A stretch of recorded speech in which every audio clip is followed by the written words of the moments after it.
ากรู้กันไหมทำไมอเมริกาถึงเกลียดคอมมิวนิสต์สวัสดีค่ะจาก Channel Point Bill ค่ะเวลาที่พูดถึงคำว่าสหรัฐอเมริกากับคำว่าคอมมิวนิสต์เนี่ยเรารู้กันทุกคนแหละว่าโอ้โหนี่คือ2 สิ่งที่ไม่เข้ากันสุดๆคือถ้าพูดถึงแบบสหรัฐอเมริกาเวลาได้ยินคำว่าคอมมิวนิสต์เนี่ยนะคนแทบจะกรี๊ดแบบไม่ฉันเกลียดคอมมิวนิสต์ไม่โอเคเวลาเราดูหนังโดยเฉพาะหนังในยุคแบบสงครามเย็นเราก็จะยิ่งเห็นเลยว่าโอ้โหใครที่ทำอะไรที่มันดูคอมมิวนิสต์หน่อยนึงชาวอเมริกันคือแบบโอ้ไม่แบนเธอทำแบบนี้ไม่ได้นี่มันคอมมิวนิสต์คือชาวอเมริกันนี่ดูไม่โอเคกับคอมมิวนิสต์สุดๆนะส่วนพอมาในปัจจุบันนี้จีนที่เป็นคอมมิวนิสต์เนี่ยอเมริกาก็ยังดูแบบจะไม่ค่อยพอใจกันสักเท่าไหร่ดูจะมีเรื่องกันเรื่อยมานะประเด็นคือทุกคนรู้ไหมว่าในประวัติศาสตร์เนี่ยเขามีพรรคคอมมิวนิสต์อยู่ในสหรัฐอเมริกาด้วยแต่ไม่ประสบความสำเร็จค่ะคำถามคือคอมมิวนิสต์เขาไปทำอะไรเขาเป็นใครกันแน่ทำไมสหรัฐอเมริกาถึงไม่ชอบขนาดนั้นวันนี้วิวเก็บรวบรวมมาเล่าให้ฟังแล้วค่ะถ้าพร้อมจะฟังเรื่องราวที่ทั้งสนุกและได้สาระกันแล้วก็ไปฟังกันเลยไหนใครเห็นวิวไปเที่ยวแล้วอยากไปเที่ยวแบบวิวบ้างคะใครเห็นวิวไปเที่ยวแล้วทั้งสนุกทั้งได้สาระแถมกินหรูอยู่สบายแล้วอยากไปแบบวิวบ้างตอนนี้Point View on Tourมีทริปมากมายให้ทุกคนได้เลือกไปเที่ยวแล้วนะคะไม่ว่าจะเป็นทริปยอดฮิตที่ทุกคนแย่งกันอย่างทริปอียิปต์ซึ่งมีทั้งแบบไปชิลๆสบายๆตั้งแต่อียิปต์เหนือจดใต้รวมไปถึงทริปไฮไลท์อียิปต์รีบไปรีบกลับแต่เที่ยวไฮไลท์ครบๆใช้เวลานิดเดียวก็ไปเช็คอินหน้าพีระมิดได้แถมยังมีทริปรัสเซียที่บอกเลยว่านี่คือทริปที่หรูที่สุดของ Point View on Tour กินหรูอยู่ดีกินมิชลินสตาร์ฟังประวัติศาสตร์ไปด้วยเพลินในทุกรูปแบบนี่ยังไม่นับทริปอื่นๆอีกมากมายนะอยากรู้ว่าตอนนี้เรามีทริปไหนเปิดบ้างนะคะสามารถอัปเดตได้ที่ www.pointviewontour.com ค่ะรีบหน่อยนะคะทุกคนเพราะว่าแต่ละทริปเต็มเร็วมากแล้วอย่าลืมไปเที่ยวแบบทั้งสนุกและได้สาระกินหรูอยู่สบายเพราะวิวอยู่ได้ทุกคนก็อยู่ได้ไปพร้อมกับวิวค่ะก่อนที่เราจะไปเล่ากันนะคะว่าทำไมอเมริกาเกลียดคอมมิวนิสต์เนี่ยเราต้องมารู้จักกันก่อนค่ะว่าแล้วคอมมิวนิสต์คืออะไรเวลาที่พูดถึงคอมมิวนิสต์เนี่ยนะคะในหัวของพวกเราน่าจะมีภาพแบบสักภาพนึงแหละที่เป็นภาพจำของคอมมิวนิสต์นะก็คือพวกที่แต่งตัวเหมือนกันมีความแบบคอมมูนเอาของมากองตรงกลางแล้วก็แบ่งเท่ากันมีภาพรัสเซียมีภาพจีนเกิดขึ้นมานะคะแต่จริงๆแล้วคอมมิวนิสต์เนี่ยมันมีอะไรมากกว่านั้นไปอีกค่ะซึ่งในวันนี้เนี่ยเนื่องจากไม่ใช่คลิปชื่อว่าคอมมิวนิสต์คืออะไรนะดังนั้นวันนี้ผมไม่ได้เล่าประวัติศาสตร์คอมมิวนิสต์โดยละเอียดจะเล่าให้ฟังแค่คอนเซ็ปต์คร่าวๆก่อนแต่ถ้าสมมติว่าอยากฟังคอมมิวนิสต์คืออะไรเต็มคอมเมนต์มาด้านล่างนะคะเดี๋ยวไว้โอกาสหน้าทำเป็นคลิปแยกให้ส่วนวันนี้เอาแบบคร่าวๆคอมมิวนิสต์เนี่ยนะคะจริงๆแล้วมันเป็นคอนเซ็ปต์ที่พูดถึงอะไรหลายต่อหลายด้านมากทั้งเรื่องระบบการปกครองเศรษฐกิจอุดมการณ์และปัจจุบันเนี่ยต้องบอกว่าคอมมิวนิสต์พัฒนาไปหลากหลายมากทุกคนคือเวลาคอมมิวนิสต์ไปเติบโตอยู่ในประเทศต่างๆมันก็ไปเปลี่ยนไปในรูปแบบของตัวเองไม่เหมือนกันอีกคอมมิวนิสต์โซเวียตสมัยก่อนก็ไม่เหมือนคอมมิวนิสต์จีนไม่เหมือนคอมมิวนิสต์เกาหลีเหนือไม่เหมือนลาวไม่เหมือนเวียดนามหรือแม้แต่ในคิวบาเนี่ยคอมมิวนิสต์แต่ละที่คือแตกต่างกันหมดคือต่อให้เขาบอกว่าตัวเองเป็นคอมมิวนิสต์แต่เขาไม่เหมือนกันนะคะอย่างไรก็ตามค่ะในบรรดาคอมมิวนิสต์ทั้งหลายเนี่ยเขาก็มีจุดร่วมกันอยู่เหมือนกันที่แบบพอจะทำให้พูดได้ว่าอันนี้แหละนี่คือคอมมิวนิสต์นะอย่างแรกเลยก็คือรัฐเนี่ยจะต้องเป็นเจ้าของกระบวนการผลิตทั้งหมดไม่ว่าจะเป็นการผลิตอะไรการผลิตทางการเกษตรการทำเหมืองการทำโรงงานอุตสาหกรรมการขนส่งคมนาคมการสื่อสารอะไรต่างๆอะไรที่มันเป็นการผลิต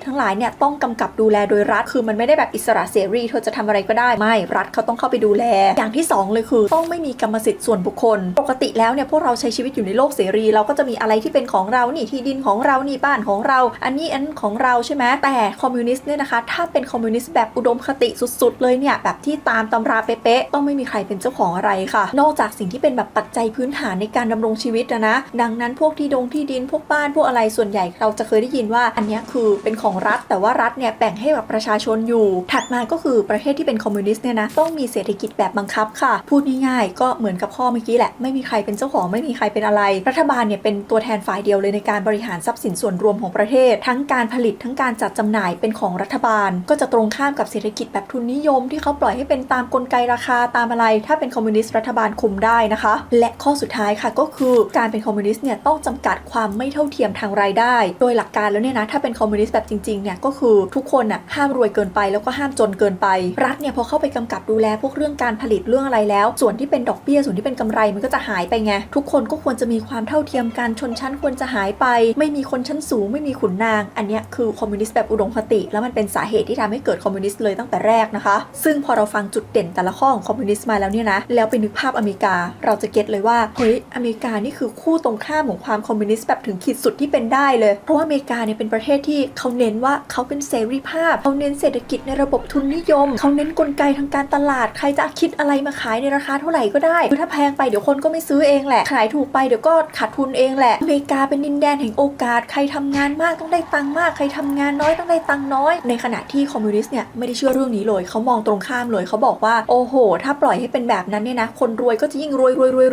ยแล้วก็จะมากดขี่คนจนก็จะยิ่งจนไม่ได้คอมมิวนิสต์ไม่โอเคฟังแค่นี้เราก็รู้แล้วแหละว่าทำไมอเมริกาเกลียดคอมมิวนิสต์นะคะแล้วก็สามารถจบคลิปตรงนี้ได้เลยแต่ไม่ถ้ามันจบตรงนี้มันก็ง่ายไปไงเพราะว่าจริงๆแล้วเนี่ยด้วยความหลากหลายและด้วยความเสรีของสหรัฐอเมริกาเนี่ยนะจริงๆแล้วในประวัติศาสตร์มันเคยมียุคที่มีคอมมิวนิสต์ในสหรัฐอเมริกาด้วยถึงขนาดที่ว่าในปัจจุบันเนี่ยนะต่อให้ดูแบบไม่เข้ากันสุดๆมันก็มีหน่วยงานบางหน่วยงานที่อาจจะไม่ได้ถึงขั้นไปคอมมิวนิสต์แต่มันก็ไม่ได้เสรีจ๋าอะไรขนาดนั้นดูด้วยคอนเซปต์ก็ออกไปทางคอมมิวนิสต์ออกไปทางสังคมนิยมด้วยยกตัวอย่างเช่นกลุ่มสหภาพแรงงานของสหรัฐอเมริกาซึ่งจริงๆแล้วทางอเมริกาเขาจะเรียกว่าสหพันธ์แรงงานอเมริกานะคะ American Federation of Labor AFL เราจะเห็นในข่าวบ่อยๆที่แบบพวกนี้เขาจะรวมตัวกันออกมาต่อต้านการขูดรีดของนายจ้างบ้างอะไรบ้างซึ่งฟังดูมันก็แบบแอบคอมมิวนิสต์หน่อยๆแอบแบบว่าต่อต้านชนชั้นหรือเปล่าต่อต้านการขูดรีดหรือเปล่าเอาก็ไม่ได้เสรีตามกลไกราคาขนาดนั้นนี่และต้องบอกว่ากลุ่มเนี่ยจริงๆอยู่มาตั้งแต่ก่อนกลุ่มคอมมิวนิสต์ในอเมริกาอีกนะเพราะว่าเขารวมตัวกันมาตั้งแต่ปี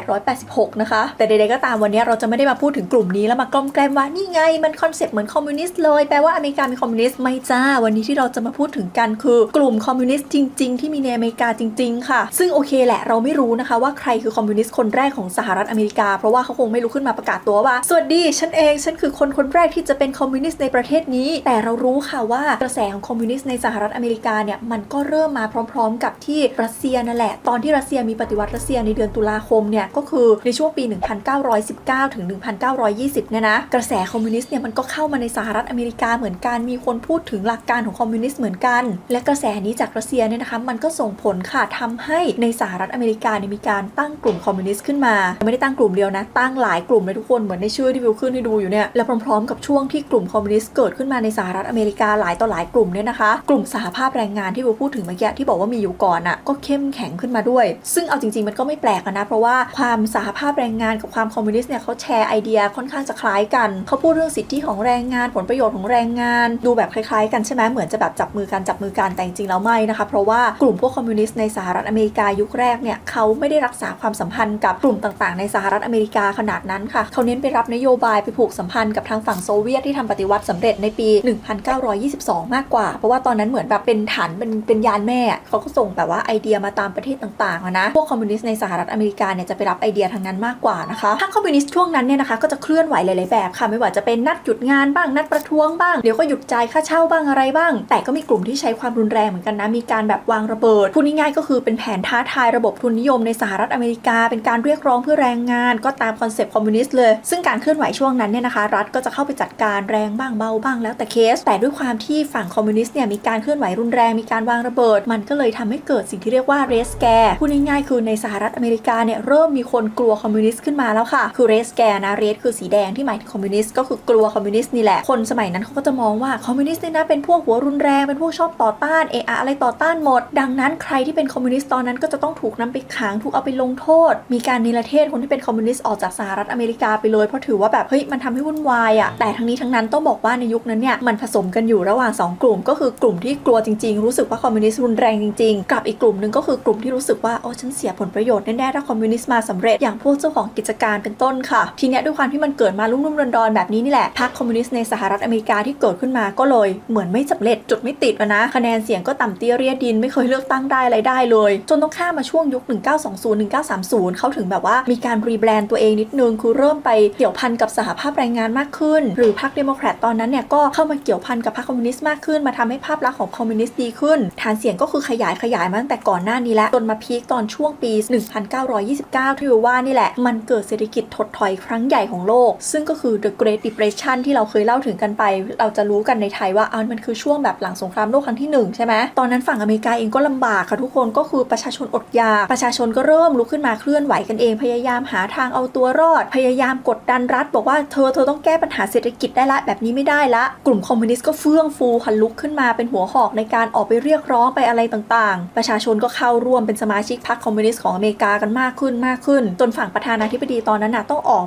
กนโยบายออกนู่นออกนี่เพื่อแบบช่วยแรงงานช่วยอะไรหลายต่อหลายอย่างเลยนะคะรวมถึงมีการก่อตั้งพวกแบบประกันสังคม มพวกอะไรอย่างเงี้ยก็ยุคนี้แหละคือต้องบอกว่าคอมมิวนิสต์ยุคนั้นคือรุ่งเรืองพอสมควรเลยนะเพราะว่าเขาเข้าไปช่วยสังคมเข้าไปเรียกร้องนู่นนี่นั่นแต่ในขณะเดียวกันค่ะในขณะที่เขากำลังเรียกร้องเพื่อสังคมเวลาเดียวกันนั้นเขาก็โปรโมทความเป็นคอมมิวนิสต์ไปด้วยไงตามสไตล์แบบว่าโซเวียตมีการแปะรูปสตาลินบ้างเชิดชูสตาลินบ้างสนับสนุนโซเวียตบ้างอะไรบ้างคนในอเมริกาก็แบบเหม่งๆรู้สึกว่าแบบมันจะดีหรอเขาก็ช่วยสังคมนะแต่ว่าคอนเซ็ปต์เขาดูแปลกๆแต่ก็คือยังไม่ได้อะไรกันขนาดนั้นสงครามเย็นยังไม่เกิดนะคะทั้งหมดนี้คือเราเพิ่งพูดถึงช่วงหลังสงครามโลกครั้งที่1ยังไม่ถึงสงครามโลกครั้งที่2เลยเพราะว่าพอข้ามมาสงครามโลกครั้งที่2ภาพลักษณ์คอมมิวนิสต์ดีขึ้นซะอย่างนั้นเพราะว่าอย่าลืมว่าในช่วงสงครามโลกครั้งที่2อเมริกากับโซเวียตอยู่ฝั่งเดียวกันนะจับมือกันหวานชื่นต่อต้านนาซีเยอรมันดังนั้นพรรคคอมมิวนิสต์อเมริกายุคนั้นคือเฟื่องฟูมากนะคะมีสมาชิกพีคถึงขีดสุดประมาณ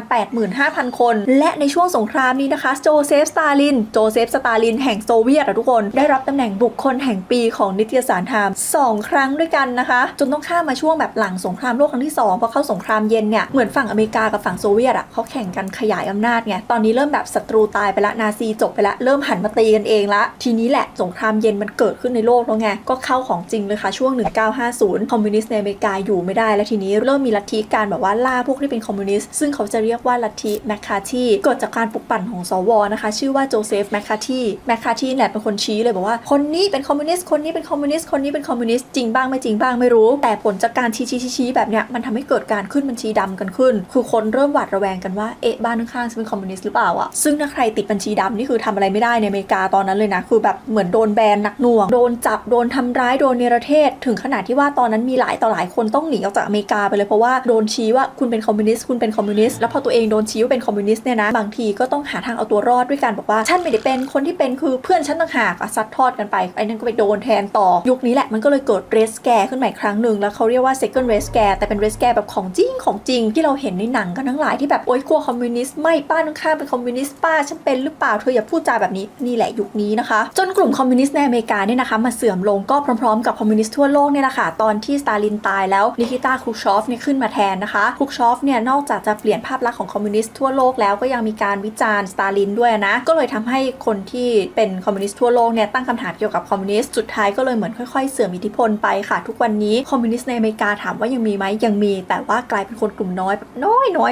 ยมากๆแล้วนะคะอันนี้ก็คือเล่าให้เห็นแล้วแหละว่าในอเมริกาก็มีคนที่เชื่อคอมมิวนิสต์อยู่ช่วงนึงเหมือนกันตาม movement โลกเลยซึ่งหลายๆคนก็จะบอกว่าเกริ่นยาวอีกแล้วนี่นอกเรื่องไปไกลใช่ก็ต้องปูให้เห็นไงว่าบรรยากาศมันเป็นอย่างนี้มันมีคนเชื่อแล้วมันก็มีคนไม่เชื่อด้วยแต่หลังจากนี้ค่ะเราจะมาตอบกันว่าแล้วอะไรล่ะคือสิ่งที่ทำให้คอมมิวนิสต์ในอเมริกามันถึงไม่โตทั้งที่ movement ของคอมมิวนิสต์ในอเมริกาเนี่ยไม่นับเรื่องที่ไปเชิดชูสตาลินหรืออะไรเนี่ยนะก็ดูเป็นการเรียกร้องเพื่อแรงงานซึ่งทุกวันนี้เขาก็ยังเรียกร้องเพื่อแรงงานอยู่พวกกลุ่มอื่นๆที่เรียกร้องแรงงานเหมือนกันทำไมอยู่ได้ทำไมคอมมิวนิสต์ถึงอยู่ไม่ได้แต่ความคอมมิวนิสต์ทีไรคนอเมริกาดิ้นกันทุกทีเขาบอกว่าหลักๆที่เป็นแบบนี้เนี่ยนะคะเราต้องไปดูแนวคิดพื้นฐานของการรวมชาติอเมริกาตั้งแต่แรกเลยค่ะคือตั้งแต่ตอนที่เขาแบบก่อตั้งสหรัฐอเมริกาขึ้นมาเนี่ยนะจุดที่เขาให้ความสำคัญเนี่ยนะคะคือเรื่องของชาติพันธุ์แล้วก็ศาสนาค่ะเราจะเห็นว่าตอนที่ตั้งสหรัฐอเมริกาขึ้นมาเนี่ยนะบรรพบุรุษของชาวอเมริกาปัจจุบันเนี่ยเขาคือพวกชาวอังกฤษที่อพยพมาอยู่ที่อเมริกาเพราะว่าเขาเป็นชาวคริสต์นิกายโปรเตสแตนต์ดังนั้นกลุ่มแรกๆเลยเนี่ยนะคะที่ตั้งประเทศเขาเป็นคนกลุ่มเดียวกันอยู่แล้วเขาก็คือแบบพวกคนขาวจากอังกฤษที่นับถือโปรเตสแตนต์แล้วก็แบบจะมาอยู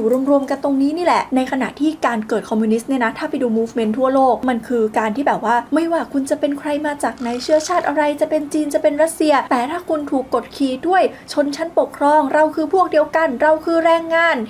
เราจะร่วมมือกันลุกขึ้นมาแล้วก็เปลี่ยนแปลงการปกครองอันนี้คือแนวคิดการเกิดคอมมิวนิสต์ในขณะที่ชาวอเมริกาเขาไม่ใช่แบบนั้นไงเขาไม่ใช่แบบไม่ว่าเธอจะเป็นใครถ้ามีแนวคิดเดียวกับฉันเราจะมาสู้ด้วยกันเขาคือต่อให้เขาเป็นแรงงานด้วยกันแต่ถ้าเขามาจากคนละชาติพันธุ์กันเช่นฉันมาจากอังกฤษฉันแบบว่าเป็นคนขาวโปรเตสแตนต์เธอมันเป็นพวกอดีตทาสแอฟริกันเนี่ยบรรพบุรุษของฉันซื้อเธอมาเป็นแรงงานแล้วอยู่ดีๆก็เกิดสงครามกลางเมืองเธอกลายมาเป็นประชากรเหมือนฉันเป็นแรงงานเหมือนกับฉันเธอมันเป็นอดีตทาสฉันเป็นนายมาก่อนดังนั้นหลายๆครั้งพวกชนชั้นแรงงานด้วยกันเองเนี่ยเขาก็ตีกันเองตีด้วยเรื่องชาติพันธุ์คือเขาไม่ได้เป็นพวกเดียวกันนึกออกปะกลุ่มนึงก็จะมองว่าอ้าวเนี่ยพวกเธอเคยเป็นทาสมาก่อนอยู่ดีๆก็เข้ามาอยู่ในระบบเศรษฐกิจเธอแย่งงานฉันหรือเปล่าอะไรหรือเปล่าหรือว่าพวกชาวเอเชียที่เข้ามาทีหลังเนี้ยเวฟเอเชียเข้ามาทีหลังมาแย่งงานคนขาวอย่างฉันหรือเปล่าก็มีการเหยียดคนดำเหยียดเอเชียเหยียดนู่นเหยียดนี่กันไปแปลว่ากลุ่มแรงงานของอเมริกาเขาไม่ได้เป็นกลุ่มก้อนเดียวกันไงในพวกแรงงานทั้งหลายเขายังเกลียดกันเองเลยทุกคนเนี่ยไม่นับว่าขนาดคนขาวด้วยกันเองในอเมริกาเนี่ยนะกลุ่มแรกที่เข้ามาเป็นชาวอังกฤษโปรเตสแตนต์อีกสั กพักเจอพวกไอริชที่เป็นคาทอลิกเข้ามาทีนี้ตีกันเองอีกคือเหยียดกันตั้งแต่เชื้อชาติเหยียดตั้งแต่ศาสนาเหยียดกันทุกอย่างคือไม่มีอะไรเข้ากันเลยทุกคนแบบว่าฉันจะเป็นแบบนี้ฉันจะเกลียดแกด้วยแล้วคิดดูว่าแรงงานด้วยกันเองเหยียดกันขนาดนี้เกลียดกันขนาดนี้มันจะแบบจับมือร่วมใจกันขึ้นมาแล้วก็มาเปลี่ยนแปลงชนชั้นมาแชร์กันอะไรกันแบบตามสไตล์คอมมิวนิสต์มันไม่ได้มันดูแบบขัดจริตสุดๆเลยนะคะส่วนข้อถัดไปค่ะข้อที่2เขาบอกว่าอีกข้อหนึ่งที่ทำให้คอมมิวนิสต์เกิดในอเมริกาไม่ได้เนี่ยก็เพราะว่าชาวอเมริกันเขาไม่เชื่อรัฐบาลของตัวเองคือเขาไม่ไว้ใจก็เหมือนกับที่วิวเล่าไปหลายๆคลิปว่าที่อเมริกานี่ทฤษฎีสมคบคิดเต็มไปหมดเดี๋ยวก็แบบรัฐบาลทำนั้นแน่ๆประธานาธิบดีต้องทำอย่างนี้มีโครงการลับแน่ๆเพราะว่าความสัมพันธ์ระหว่างชาวอเมริกันกับรัฐบาลมันไม่มีทางไปในแนวทางคอมมิวนิสต์ที่แบบโอเคฉันมอบทุกอย่างให้กับเธอแล้วเธอช่วยจัดการทุกอย่างให้กับฉันได้มันไม่มีทางเป็นแบบนั้นได้เลยเนื่องจากถามว่าอเมริกาก่อตั้งขึ้นมาจากอะไรจากการที่เดิมเขาเป็นอาณานิคมของอังกฤษใช่ไหมแล้ว